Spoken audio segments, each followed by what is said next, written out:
Mahesh കാറേ plus ആണ്. പുതിയൊരു വീഡിയോയിലേക്ക് ഏവർക്കും ഒരിക്കൽ കൂടി സ്വാഗതം. ഇന്നെനിക്കൊരു 2008 മോഡൽ ഒരു പഴയ വാഗണർ വന്നിട്ടുണ്ട്. കസ്റ്റമർ പ്രോബ്ലം എന്ന് പറയുന്നത് സ്റ്റീറിംഗ് ഫുൾ ഹാർഡാണ്. പഴയ മോഡലാണ്. കൂടുതൽ ഒരു 10-15 കൊല്ലമൊക്കെ ആയിക്കഴിഞ്ഞാൽ എൻ്റെ മോഡുകൾ പോകാറുണ്ട്. G4 ആണ് സാധനം. സ്റ്റാർട്ട് ചെയ്ത് കഴിഞ്ഞാൽ ഒരു റെസ്പോൺസും ഇല്ല. കുറേ നാളുകൊണ്ട് ഇങ്ങനെ ഓടിച്ചുകൊണ്ട് നടക്കുകയാണ്. ഇതാണ് സാധനം. ഇത് 10-15 കൊല്ലമായി കഴിഞ്ഞാൽ ഉറപ്പായിട്ടും ഇത് അടിച്ചു പോകും. സ്റ്റാർട്ട് ചെയ്ത് കഴിഞ്ഞാൽ ഫുൾ ഹാർഡാണ്. ഇത് മോഡുകൾ തന്നെയാണ് ഫോൾട്ട്. ഇപ്പോൾ സ്റ്റാർട്ട് ചെയ്ത് ഫുൾ ഹാർഡാണ്. ഒരു കൈ കൊണ്ട് തിരിയേണ്ട സാധനമാണ്. നല്ല ടൈറ്റാണ്. ഇത് നമുക്കൊന്ന് റിപ്പയർ ചെയ്ത് കൊടുക്കണം. ഇതാണ് മോഡ്യൂൾ. G4 ആണ് സാധനം. ഞാൻ ഇളക്കി എടുത്തിട്ടുണ്ട്. ഇതിപ്പോൾ ഡീസോൾഡർ ആയിട്ടാണ് ഞാൻ ഈ ബോർഡ് ഇപ്പോൾ വെളിയിലെടുത്തത്.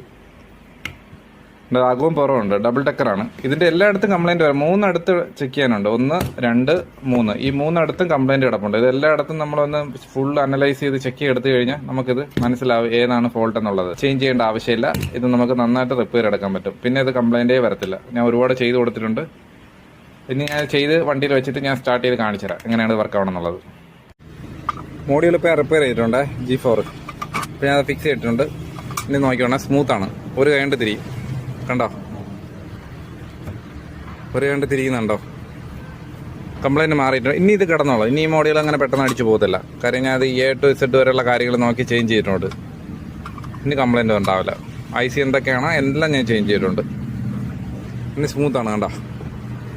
അപ്പോൾ എൻ്റെ വീഡിയോ ഇഷ്ടപ്പെട്ടെന്ന് വിചാരിക്കുന്നത്. ഇഷ്ടപ്പെട്ട് കഴിഞ്ഞാൽ സബ്സ്ക്രൈബ് ചെയ്യുക, ഫോളോ ചെയ്യുക. ഇതുപോലുള്ള നല്ല നല്ല വീഡിയോ നിങ്ങൾക്ക് നോട്ടിഫിക്കേഷൻ കിട്ടുന്നതാണ്. Thanks for watching.